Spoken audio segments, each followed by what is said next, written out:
Hello dear students. So in the last lecture we have seen the definition of a subgroup and how to test whether a given non-empty subset of a group G is a subgroup of G or not. Okay, so that was one step subgroup test. Okay, this we had already discussed in the last lecture. One step subgroup test. What was it? A non-empty subset H of a group G is a subgroup of G if and only if, okay, if and only if A B inverse belongs to H whenever A, B are in H. Okay, right. Whenever you take any two elements A and B from H, A, B inverse should be an element of H. Okay, then H becomes a subgroup. Okay, so this is the one step subgroup test. So in today's lecture, we will do another criterion under which a non-empty subset becomes a subgroup. Okay, so that is called two-step subgroup test. Okay, so let us write it as a theorem.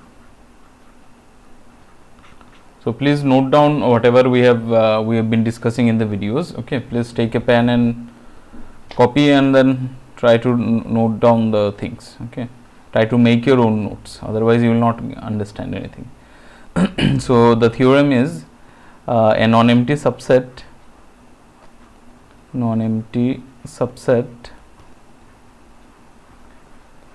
H of G of a group G is said to be or is a subgroup of G, as a subgroup of G if and only if, right, if and only if H is closed under addition and closed under taking inverses. Okay, so if and only if A, B belongs to H whenever A comma B belongs to H. Okay, so this is called closed under multiplication. Okay, or under the operation, closed under the operation closed under the operation in G. Okay, and so two things should be satisfied. A, B belongs to H whenever A comma B is in H, and A inverse belongs to H whenever A is in H. Okay, so this is actually called closed under. H is closed under taking inverses. Okay, under taking inverse. That means you take any element in H, its inverse is in H. Okay, this condition is given. So closed under taking inverses. Right. So let us try to prove that this is actually true. So a non-empty subset, go through the statement once again. A non-empty subset H of a group G is a subgroup of G if and only if A, B belongs to H whenever A and B are in H. Right.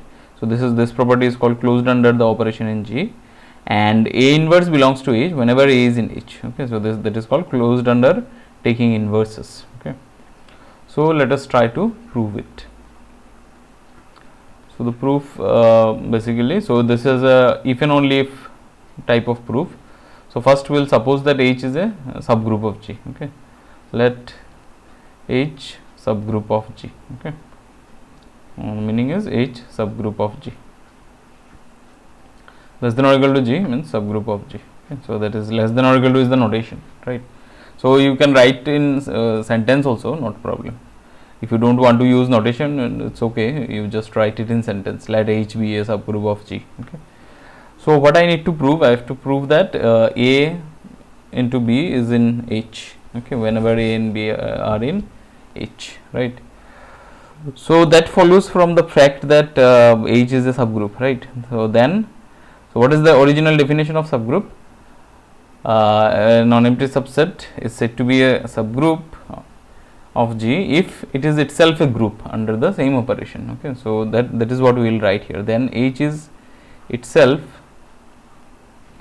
a group under the same operation as in G. Okay, under the same operation as in G. Okay, that is the thing. So H is closed. So since it is a group, the very first property that group satisfies is it is closed under the operation. So H is closed under the operation. Okay, so thus AB closed under the operation means the product of this A and B is in H whenever A comma B is in H. Okay, so first condition is satisfied. The second condition is obvious. Also, since H is itself a group, so what is the fourth property of a group? Each element in G has its multiplicative inverse in G. So here H is itself a group, so every element of H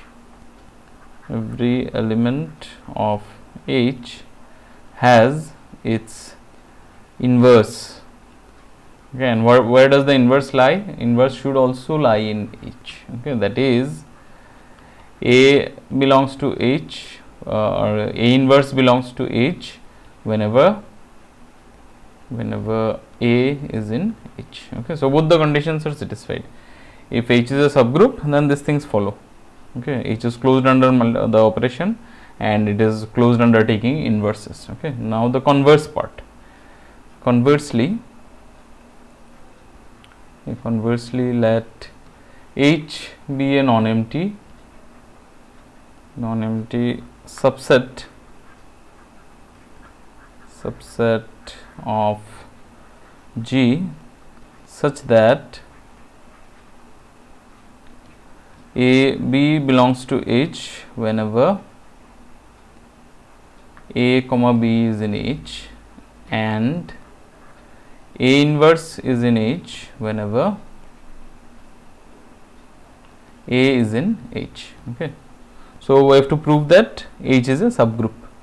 To prove H is a subgroup of G. Okay, so remember in the earlier also we had tried to show that the identity element is in H, means that makes the things easier. Okay, so how do I start? For that I have to use this condition that is given here. It's very important that this condition should be there. H should be a non-empty subset of G. Okay, so since H is not equal to phi, so just like the earlier theorem, so there exists H is a non-empty set, so that means we can find at least one element. Okay, there, so there exists A belongs to H. Okay, and by hypothesis, so what is the hypothesis? The hypothesis says that A inverse is in H whenever A is in H. Okay, by hypothesis A inverse also belongs to H. Okay, A inverse belongs to H, and so we are applying both the hypothesis. By the second hypothesis A inverse is in H. By the first hypothesis A inverse, this also belongs to H, but A inverse is what? This is equal to IE, the identity in G. Okay, so therefore what we have shown, we have already shown that A inverse is in H, A multiplied with A inverse, this is in H. Okay, but A inverse by the property of the group G, original group, A inverse is nothing but the identity element. Okay, so we have shown that identity element belong to H. Okay, so therefore E belongs to H is the identity. So identity element is inside the subset H. Okay, we have not yet proved that it is a subset. Okay, we will prove. So identity element is in H. Also by hypothesis the closure property is also satisfied, right? By hypothesis AB belongs to H whenever A and B are in H. Okay, so H is closed. H is closed under the operation. Okay, right? H is closed under the given operation. Okay, so closure property is done. Existence of identity is done. Okay, we are left with associative property and the existence of inverse. Okay, so existence of inverse is also given by the hypothesis actually, right? Also by hypothesis this is A inverse is in H whenever A is in H, that is every element of H has its inverse in H. Okay, every element of H has its inverse in H. Okay, so inverse is also done. Just what is left is associative property. Now associative property will always hold because H is itself a subset of G. Okay, now let A, B, C belongs to H. Okay, be any elements. Okay, then A, B, C, they are also elements in G. Okay, because why? Since H is a subset of G. Okay, it is already given that H is a subset of G. Okay, so A, B, C, they are elements in G, but this will imply that they will satisfy the associative property. So A, B multiplied with C, this will be A into B, C. Okay, since G is a group, so it will satisfy associative property. Hence, so ultimately what I have seen, if we take any elements in H, they satisfy associative property. Okay, so hence H is associative with respect to the given operation.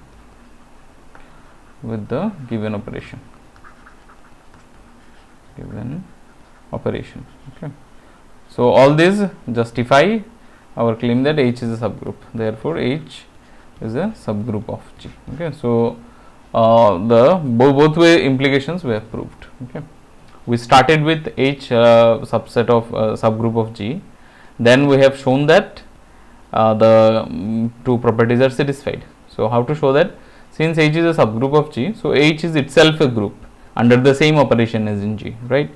So H is closed under the operation. So thus AB belongs to H whenever A comma B is in H. Okay. Also, since H is itself a group, so every element of H has its inverse in H. That is, A inverse belongs to H whenever A is in H. Okay. So both the conditions are satisfied.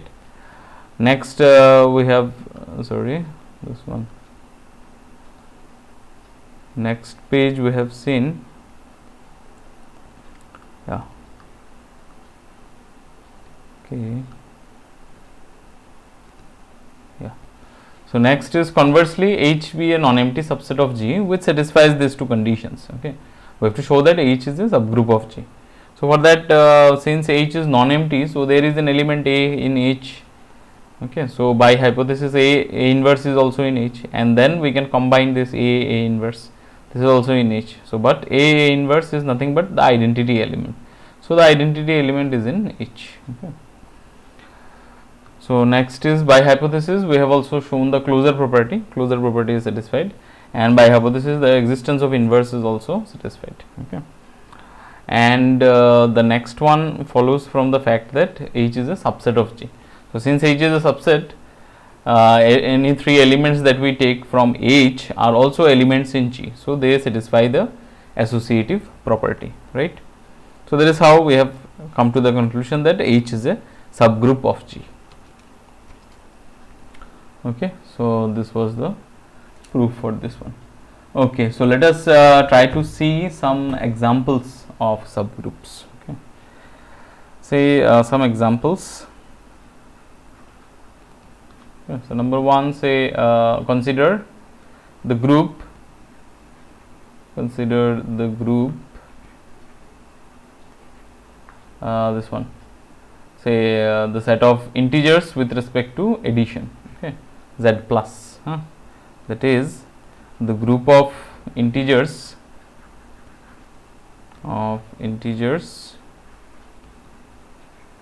with respect to addition, okay. So okay, in the last class I have also given you the corresponding additive notation, okay. So here what will be the corresponding additive notation? H will be a subgroup of G if and only if A plus B is in H whenever A is in H, A and B are in H, and minus A is in H whenever A is in H, okay. So this, in case of the additive notation, this changes will be there, okay. Thus the change in the notation. So here consider the group Z plus, that is the group of integers with respect to addition, okay. So this forms a group, right. We have already seen this forms a group. Now I have to find a subgroup of this, okay. So one obvious subgroup is what? One obvious or trivial subgroup is singleton 0 is a trivial subgroup, okay. Another trivial subgroup is Z itself, okay, trivial subgroup, okay, means this subgroup is already there. Any group, whatever be the group, you just take the identity element, it is always going to be a subgroup, okay. It is going to be a group itself, because this satisfies every property. 0 plus 0 is 0, 0 into this 0 plus 0 is 0, okay, like that. Then 0 is associative, okay, it has identity element is 0 itself, okay. So like that, it has inverse, okay. So singleton 0 is a trivial subgroup. So let us try to find some non-trivial subgroups, okay. H equal to, if you can guess, what type of elements should I take such that the sum of those elements is also inside that particular set, okay. So you see, a clever guess is that I take even numbers, okay. H is the set of all twice n such that n belongs to integers, okay. That is the set of all even numbers, okay, or even integers. Even numbers usually mean the natural numbers.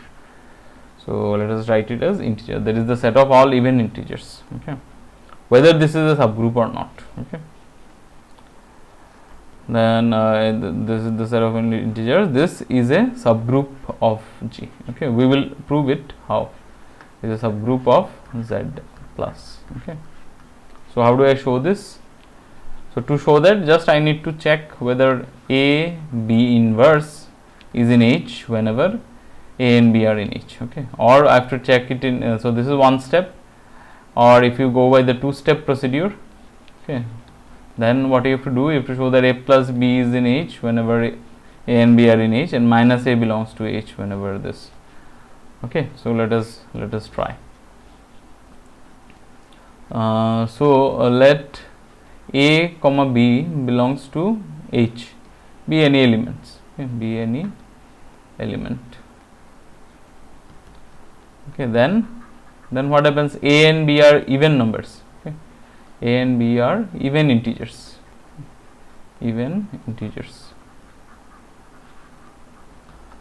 so A will be equal to, say, something like twice m, B equal to twice n for some m comma n inside integers, okay. So what is A minus B, right? So I am carrying out the one step subgroup test, okay. One step says that if you take any two elements in H and A, B inverse is in H, then it's a subgroup, okay. So here, since the notation is associative, we can use the symbol A minus B is in H, okay. So then A minus B, this will be equal to twice m minus twice n, which is equal to 2 into m minus n, okay. So difference of two positive numbers is positive, okay, which belongs to H, right. So A minus B belongs to H whenever A and B are in H, right. Thus A minus B belongs to H whenever A comma B are in H. Okay, so therefore H is a subgroup.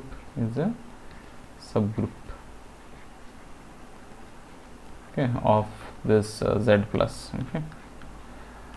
So you might be wondering, why did I not take the set of odd integers? Okay, so let us try this exercise also.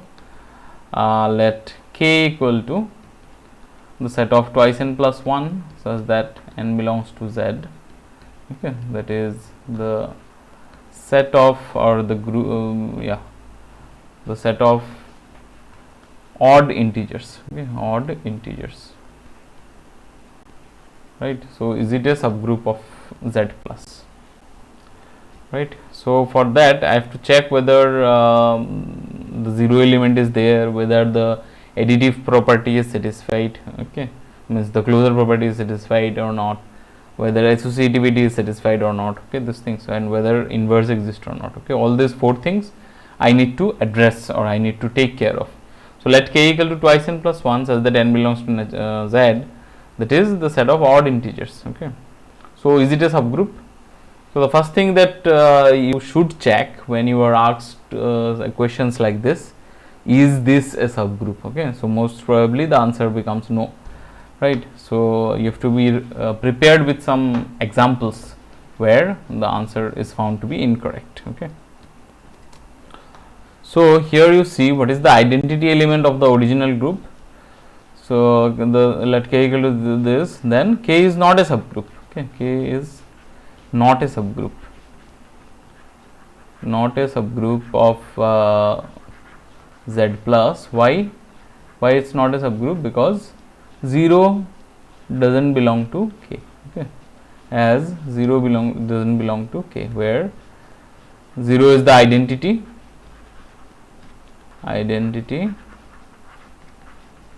of Z plus. Okay, right? So that is why K is not a subgroup. Okay, therefore K is not a subgroup of G. Okay, so we have seen examples of sets which are subgroups. We have seen example sets which are not subgroups. Okay, so let us try one simple exercise. This exercise from Gaussian. Let G be an abelian group.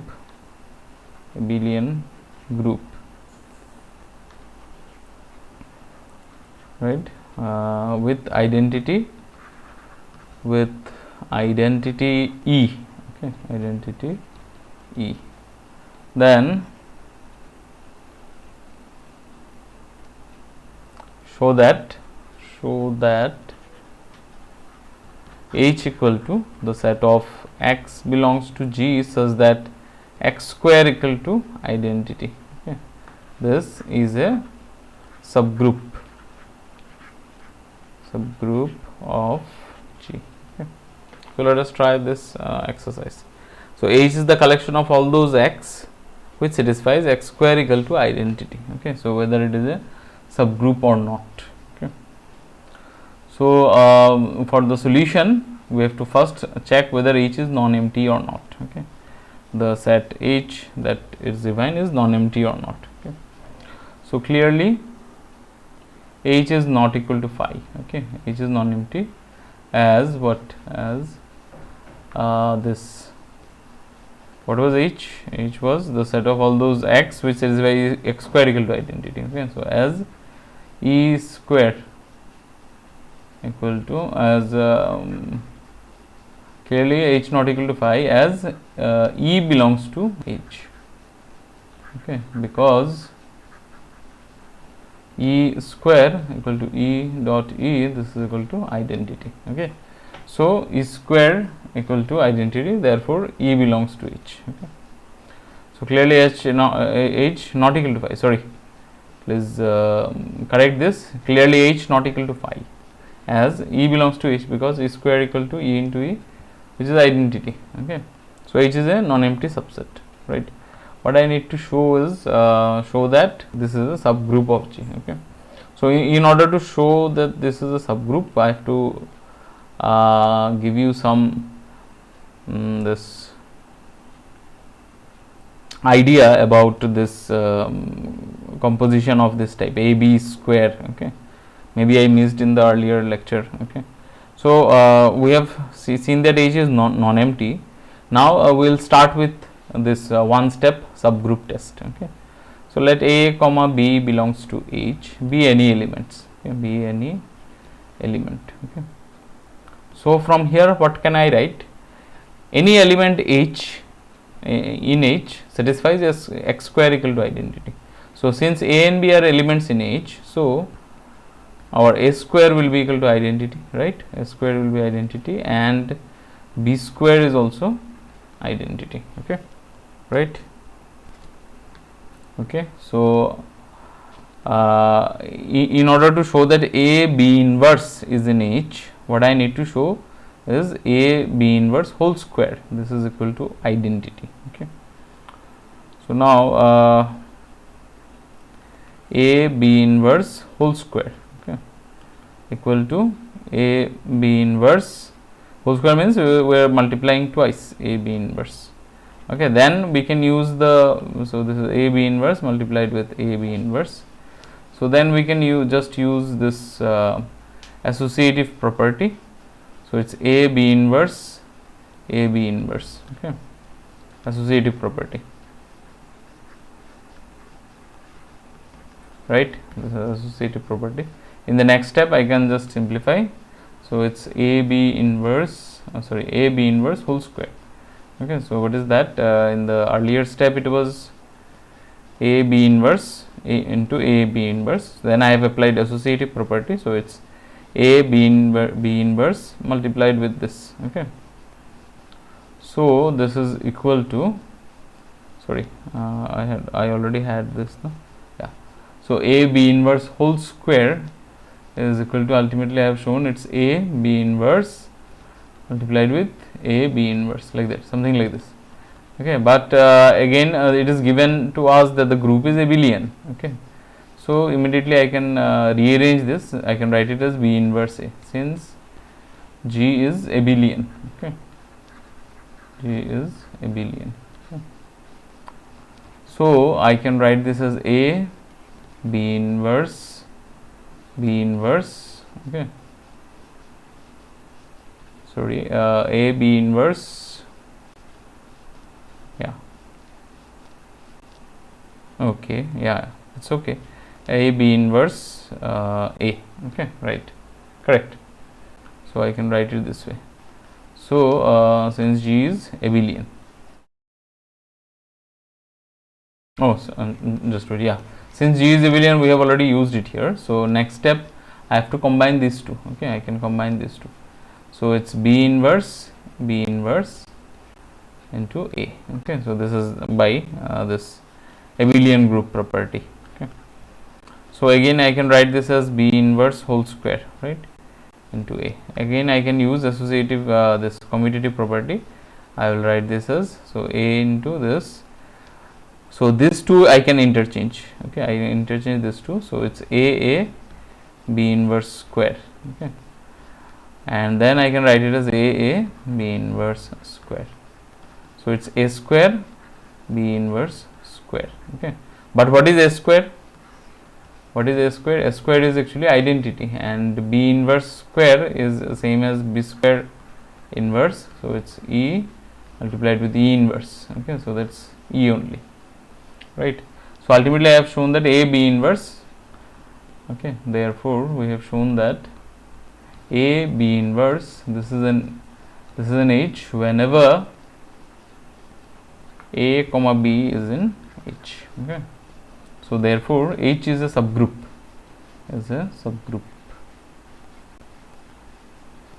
of the given set, say G. Okay, right? So that is what we have done. Okay, so we have used the fact that AB is equal to BA, or means the group is actually abelian. Okay, and this property we have used.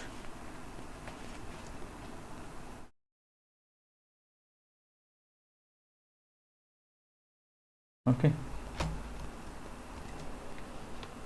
right. So let us try another theorem. this if we take two subgroups and then take their intersection, then that is going to be a subgroup. Okay, intersection of two subgroups is a subgroup. Yeah, subgroup of G. Okay, intersection of two subgroups of a group G is a subgroup of G. Okay, so how do I prove this theorem? Okay, so we start with two subgroups. Let H and K be two subgroups of G. Okay, so we have to check whether H intersection K is a subgroup or not. Okay, so H intersection K is not equal to phi. Okay, since H and K are subgroups, so H intersection K is not equal to phi. Why? Because as identity element, identity E belongs to H also, and identity E belongs to K also. Okay, because both of them are subgroups of the same group.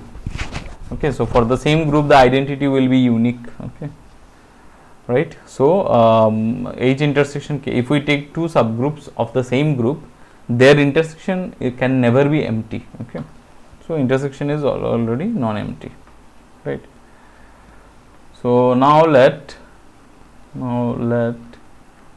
A comma B belongs to H intersection K. Okay, B any elements. Okay, so then A comma B it belongs to H also, and A comma B it belongs to K also. Okay, so since H is a subgroup, this will imply that A B inverse is in H, and since K is a subgroup, this will also imply A B inverse is in K. Okay, since H and K are subgroups. Okay, since H and K are subgroups, so from here I can write A B inverse. This is an element in H intersection K. Okay, so if we start with any two elements in H intersection K, we end up with a this type of product which is in the H intersection K. Okay, so it satisfies the one-step subgroup test. A non-empty subset H is a subgroup if and only if A B inverse is in H whenever A and B are in H. Okay, so this property, we have just used this property, and the fact that H and K are subgroups, so using that property we have shown that A B inverse is in H intersection K. So therefore H intersection K is a subgroup of G. Okay, this is a subgroup of G. So your home task is to check whether the this is called union, whether the union of two subgroups is a subgroup or not. Okay, is a subgroup. So I have to check that whether the union of these two subgroup any two subgroups is a subgroup or not. Okay, so this you try to think, and we will continue our discussion with cyclic groups and all, cyclic subgroups and all in the next lecture.